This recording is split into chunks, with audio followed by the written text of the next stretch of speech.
Okay, welcome to mini lecture 2 for Module 6. In this one, again, very brief, I simply want to touch on this idea of culture hearts as we move through this last part of this course in World Regional Geography. What I want to emphasize is the idea that cultures evolve in places and they start somewhere. And in geography, we refer to these areas as culture hearts.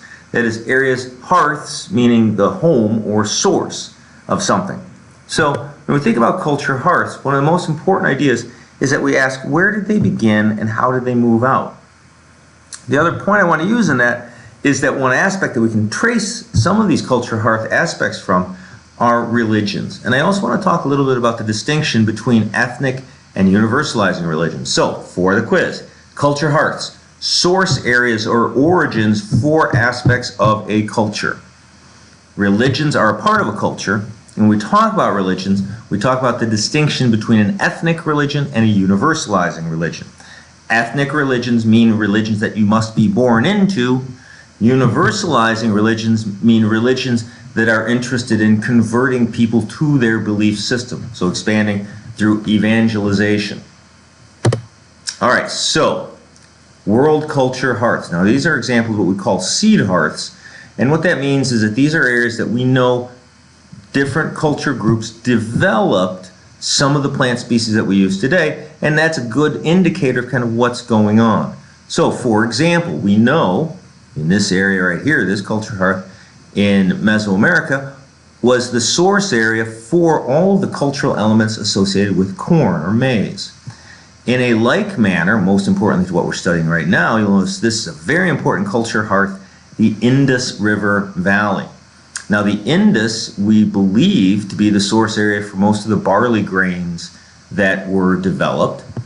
And here in China, we know that this is the culture hearth for rice cultivation. So we can look at these and say, okay, these are the source areas for the development of these agricultural systems.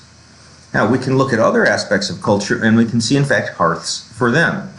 So for example, we can look at religion, and we're going to look at religion. I want to overlay it with another idea. Hearths and the cultural components that develop from them move, and they move via roads of trade or human migration. And one of the most important trade routes in the area that we're studying in this module is the Silk Roads and routes. Now what the Silk Roads really mean is that during a period essentially really beginning in the Roman era and a little bit before that, we begin to see trade and movement of goods between the Mediterranean and East and South Asia. And so what was often called the Silk Road, meaning that silks, that is fabrics that were developed in China from silkworm larvae, were used as a trade element, and we can kind of follow that and see that silks made their way into Europe, and from Europe we see other technologies, most notably some of the metallurgical and mechanical technologies moving eastward. But many, many things were traded, everything from salts to spices to, of course, silks and other fabrics.